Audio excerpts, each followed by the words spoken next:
পতন এবং ফ্যাসিবাদের বিনাশ। কোটা সংস্কার আন্দোলনের প্ল্যাটফর্ম বৈষম্য বিরোধী ছাত্র আন্দোলনের অন্যতম সমন্বয়ক ও অন্তর্বর্তীকালীন সরকারের তথ্য প্রযুক্তি ও তথ্য মন্ত্রণালয়ের উপদেষ্টা মোহাম্মদ নাহিদ ইসলামকে নিয়ে বেশ কিছু অপপ্রচার চালানো হচ্ছে। ষড়যন্ত্রের অংশ হিসাবে সামাজিক মাধ্যমে কে বা কারা এই অপপ্রচার চালাচ্ছেন? নাহিদ ইসলাম এক সাহসীর প্রতীক। তার ঢাকা বিশ্ববিদ্যালয়ের জীবনের অধ্যায় যেন লড়াইয়ের ইতিহাস। জুলাই বিপ্লবের আন্দোলনে যখন স্বৈরাচারী ফ্যাসিস্ট সরকারের পতনের আন্দোলনে হাজার হাজার মানুষ নির্যাতিত শহীদ হচ্ছিল, তখন নাহিদ ইসলাম ছিলেন তাদের সবার পাশে এক সাহসী সহযোদ্ধা। নিজের জীবনকে বাজি রেখে নেতৃত্ব দিয়েছেন সেই আন্দোলনে। নাহিদের ত্যাগ তিতিক্ষা ছিল অবর্ণনীয়। ফ্যাসিস্ট হাসিনা তার দোসরদের মাধ্যমে তার উপর অত্যাচার চালিয়েছে রাতের অন্ধকারে। বন্দী করা হয়েছিল তাকে নীরব কারাগারের চার দেয়ালের মাঝে। শারীরিক নির্যাতন, মানসিক চাপ, অপমান সবকিছুই সহ্য করেছেন মাথা উঁচু করে। তার অটুট বিশ্বাস আর সংগ্রামী মনোভাব তাকে কখনো বিচলিত করেনি। তিনি মনে করেন নিপীড়িত মজলুমের পক্ষে দাঁড়ানোই তার কর্তব্য এবং সেই কর্তব্য পালনে ছিলেন অটল। ফ্যাসিবাদ আর স্বৈরাচারের ভয়ঙ্কর শাসন তাকে থামাতে পারেনি। তার দীর্ঘদিনের নিরলস প্রচেষ্টা অবশেষে লাখো মানুষকে অনুপ্রাণিত করেছিল। তার সংগ্রামের প্রতিটি মুহূর্ত যেন এক কাব্য, যেখানে ত্যাগের শিখা চিরজাগ্রত। তার সাহসিকতার গল্প হৃদয়ে রেখাপাত করে এবং প্রজন্ম থেকে প্রজন্মে অনুপ্রেরণার বাতিঘর হয়ে থাকবে। নাহিদ ইসলামের বিরুদ্ধে চলমান অপপ্রচারের জবাব হিসাবে উই আর নাহিদ হ্যাশট্যাগে ছেয়ে গেছে ফেসবুক।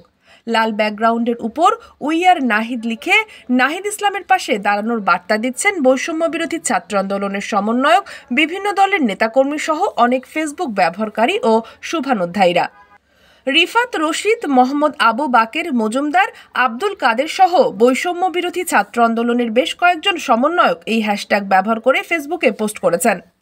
এ নিয়ে ঢাকা বিশ্ববিদ্যালয়ের ছাত্র শিবিরের সভাপতি মোহাম্মদ আবু সাদিক কায়েম লিখেছেন, আমরা জুলাইয়ের মৃত্যুর মুখোমুখি দাঁড়িয়েছিলাম।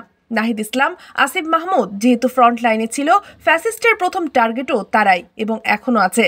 তাদের নিবেদিত লড়াই, নিশ্চিত কাঠগড়া কিংবা মৃত্যু জেনেও আপোষহীন রাজপথ আমাদের চূড়ান্ত বিজয় অর্জনে ত্বরান্বিত করেছে। সাদিক আরও লিখেছেন, মানুষ সবসময় সঠিক সিদ্ধান্ত নিতে সক্ষম হয় না, কিন্তু ব্যক্তিগতভাবে ছাত্র নেতৃত্ব এমন কোনো সিদ্ধান্ত নেয়নি যেটার জন্য হেনস্থার শিকার হতে হবে। আমরা চাই রাষ্ট্রের ইতিবাচক সংস্কার ও নতুন রাজনৈতিক মীমাংসা। ছাত্র নেতৃত্ব আস্থা হারানোর মতো কোনো সিদ্ধান্তও নেয়নি। এদিকে জগন্নাথ বিশ্ববিদ্যালয়ের চলমান হল আন্দোলনকে কেন্দ্র করে একটি ভিডিও সামাজিক যোগাযোগ মাধ্যমে ভাইরাল হয়েছে। এতে নাহিদ ইসলামকে নিয়ে অপপ্রচার চালানো হচ্ছে। ভিডিওতে দেখা যায় জগন্নাথ বিশ্ববিদ্যালয়ের শিক্ষার্থীরা সব শালারা বাটপার, আর্মি হবে ঠিকাদার বলে স্লোগান দিচ্ছে। এ সময় আন্দোলনরত শিক্ষার্থীদের সঙ্গে কথা বলতে সচিবালয়ের সামনে ছিলেন উপদেষ্টা নাহিদ। শিক্ষার্থীরা জানান, এই স্লোগান জগন্নাথ বিশ্ববিদ্যালয়ের শিক্ষার্থীরা আন্দোলন শুরু হওয়ার পর থেকেই দিয়ে আসছে। মূলত জগন্নাথ বিশ্ববিদ্যালয়ের প্রশাসনকে উদ্দেশ্য করে এই স্লোগান দেওয়া হয়েছে, নাহিদ ইসলামকে উদ্দেশ্য করে নয়। তারা জানান, জগন্নাথ বিশ্ববিদ্যালয়ের শিক্ষার্থীরা চান তাদের দ্বিতীয় ক্যাম্পাসের কাজ সেনাবাহিনীর মাধ্যমে বাস্তবায়ন হোক। এজন্যই আর্মি হবে ঠিকাদার বলা হয়েছে। কন্টেন্ট ক্রিয়েটর কাফি লিখেছেন, ডিবি অফিসে পিছন সাইড লাল নাহিদ ভাইয়েরই হয়েছিল। ডিবি হারুনের বানানো স্ক্রিপ্ট প্যান্ট পরেও পড়তে পারেনি সে। লুঙ্গি পরে পেপার হাঁটুর উপরে রেখে বানানো স্ক্রিপ্ট পড়েছিল নাহিদ ইসলাম। এক ফেসবুক পোস্টে আকরাম হোসাইন রাজ উই আর নাহিদ হ্যাশট্যাগ ব্যবহার করে লিখেছেন, সরাসরি সম্মুখে উচ্চস্বরে সব শালারা বাটপার বলার স্বাধীনতা আনার জন্যই নাহিদরা বারবার নির্যাতনের শিকার হয়েছে।